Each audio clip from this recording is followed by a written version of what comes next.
আসসালামু আলাইকুম রহমতুল্লাহি ওবারাকাতুহ। কুরবানি বিষয়ক ৬৭টি মাসআলা, ষষ্ঠ পর্ব। আলোচনা হবে ৫১ নম্বর মাসআলা হতে। ছাগল ও গরু চুয়ায়ে জবাহ করা মুস্তাহাব। দাঁড়ানো অবস্থা কিংবা বসা অবস্থায় গরু, ছাগল, দুম্বা, ভেড়া জবাই করা ঠিক নয়, বরং শুয়ায় করাই উত্তম। কেননা এতে তাদের প্রতি রহম করা হয় এবং জবাই করাও সহজ হয়। পশুটি বাঁ দিকে কাত করে শোয়াবে, এ অবস্থায় জবাই করা সহজ। ডান হাত দিয়ে ছুরি ধরবে আর বাঁ হাত দিয়ে পশুটির মাথা ধরবে। আর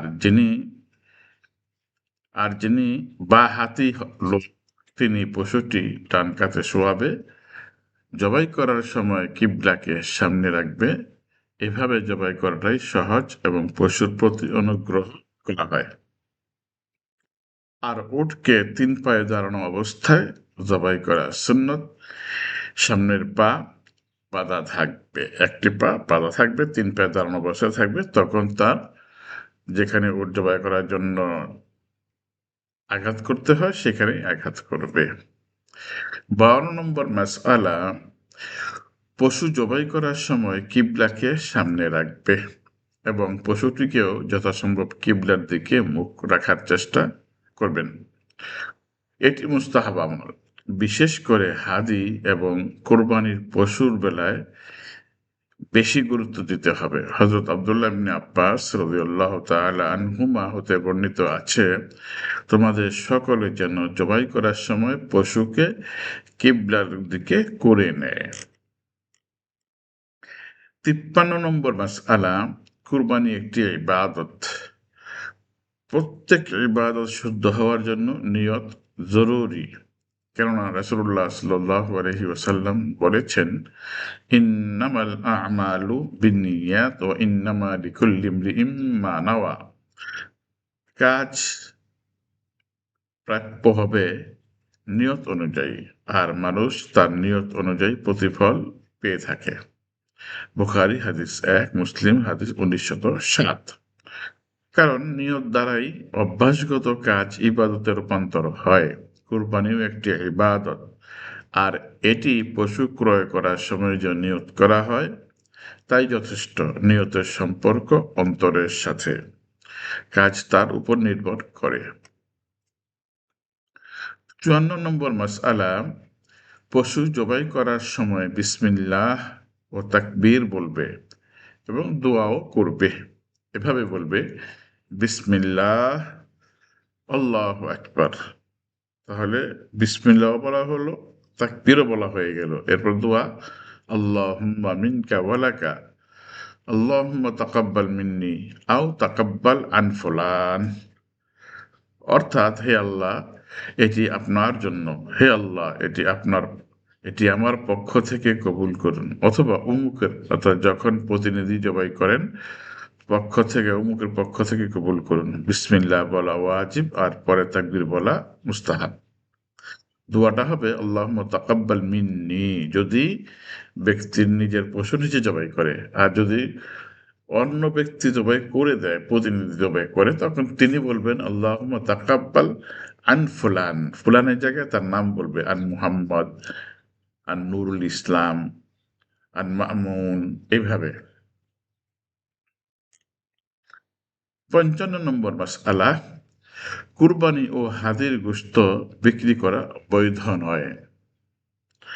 তেমনিভাবে তার চামড়া, লোম, খোল, পশম কোনোটাই বিক্রি করা বৈধ নয়। কেননা যখন পশুটি কুরবানির জন্য নির্দিষ্ট করা হয়েছে, তখনই তা আল্লাহর জন্য হয়েছে। এখন আর সেখান থেকে প্রত্যাবর্তন করা বৈধ হবে না। কোনো অংশ বিক্রি মানে আল্লাহর জন্য ওকফ করা হতে প্রত্যাবর্তন করা। ইমাম আহমদ ইবনে হাম্বল রহিমাহুল্লাহ বলেন, সুবহানাল্লাহ, কিভাবে তা হতে বিক্রি করে যাকে আল্লাহর জন্য ওকফ করা হলো। একটা বিষয় বলে রাখি, হয়তো হাদি অনেকেই বুঝবেন না বা অনেকে বোঝেন না হাদি কি জিনিস। হাদি হচ্ছে কুরবানির জন্য যে পশুটা এই হাজিগণ কুরবানির জন্য যে পশু ক্রয় করেন ওইটাকে হাদি বলা হয়। যারা হজ করতে গিয়েছেন সেখানে গিয়ে কুরবানির জন্য যে পশুটা নির্দিষ্ট করা হয় ওই কুরবানির পশুকেই হাদি বলা হয়। ৫৬ নম্বর মাসআলা, তবে কুরবানির পশুর চামড়া দ্বারা যে কোনো প্রকারের উপকৃত হওয়া যাবে। ওইটা বিক্রি করে ওটা পয়সা নিজে খাওয়া যাবে না। বিক্রি করলেও পয়সাটা সম্পূর্ণ দান করতে হবে।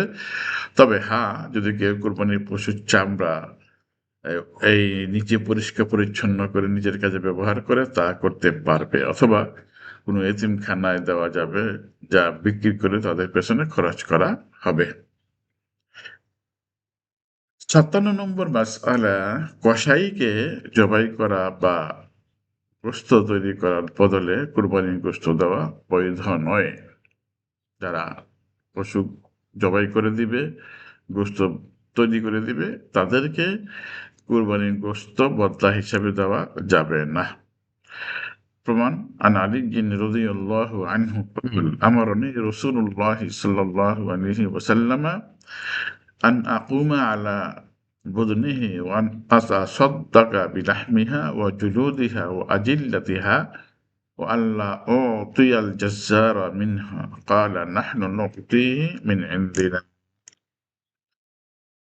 আলী ইবনে আবি তালেব রাদিয়াল্লাহু আনহু সূত্রে বর্ণিত, তিনি বলেন, রাসূলুল্লাহ সাল্লাল্লাহু আলাইহি ওয়াসাল্লাম আমাকে তার কুরবানির উটগুলোর নিকট দাঁড়াতে এবং এগুলোর গোশত, চামড়া ও ঝোল দান খয়রাত করে দিতে নির্দেশ দিলেন এবং তা দিয়ে কসাইয়ের মজুরি দিতে নিষেধ করলেন। আর বললেন, আমাদের নিজেদের পক্ষ থেকে তার মজুরি পরিশোধ করে দিবে।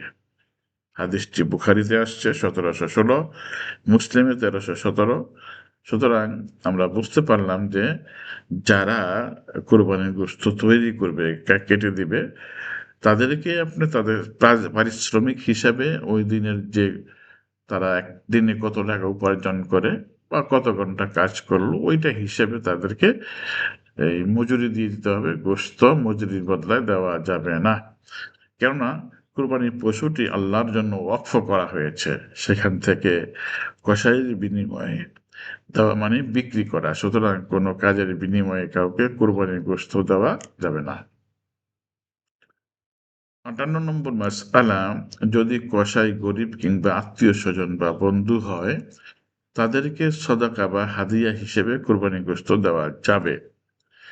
তবে তাদেরকে গোশত দেওয়ার শর্তে কাজে নিয়োগ দেওয়া যাবে না। এমন লোকদের গোশত হাদিয়া দেওয়া বেশি উত্তম, কারণ তারাই তো বেশি হকদার। অর্থাৎ তাদেরকে গোশত বানানোর জন্য আগে কন্ট্যাক্ট করবেন যে কত টাকা নেবেন। ওই টাকা পরিশোধ করার পরে আপনি, তারা প্রতিবেশী হতে পারে, আত্মীয়-স্বজন হতে পারে, আপনার নিশ্চয় গরিব দুঃখী হতে পারে, আপনি ওই হিসেব তাদেরকে গোশত হাদিয়া হিসেবে দিবেন। এক কথায় হাদিয়া হিসেবে দেওয়া যাবে, কিন্তু গোশত বানানোর বদলা হিসেবে যদি কন্ট্রাক্টই করা হয় যে আমাকে ৫ কেজি গোশত দেওয়া লাগবে, আমাকে টাকা দিবেন না। তাহলে এমন লোক দিয়ে আপনি করাবেন না কাজ। আপনি বলবেন যে আপনি কাজ করবেন, আপনাকে আমি কাজের বিনিময়ে ১,০০০, ২,০০০, ৫,০০০ যাই সে কন্ট্রাক্টে রাজি হয়, এভাবে কন্ট্রাক্ট করা হবে। অতঃপর আপনি কাজ করার পর তাকে অ্যা ১ কেজি দেন, ২ কেজি দেন, ৫ কেজি দেন, ১০ কেজি দেন, এটা আপনার খুশি, হাদিয়া দিবেন, কোনো সমস্যা নাই। যারা মসলাগুলো শুনলেন তারা শেয়ার করে অন্যদেরকে শোনার ব্যবস্থা করে দিবেন। সামনে কোরবানির দিন আসছে। এই সময় মসলাগুলো সকলেই জানা আবশ্যক, জরুরি। তাই আহ্বান রইল, মসলাগুলো শেয়ার করে অন্যদেরকে দেখার এবং জানার সুযোগ করে দিবেন। আল্লাহ রাব্বুল আলামিন সবার কোরবানি কবুল করুন। সমস্ত নেক আমলগুলো আল্লাহর জন্য করার তৌফিক দান করুন। আসসালামু আলাইকুম ওয়া রাহমাতুল্লাহি ওয়া বারাকাতুহু।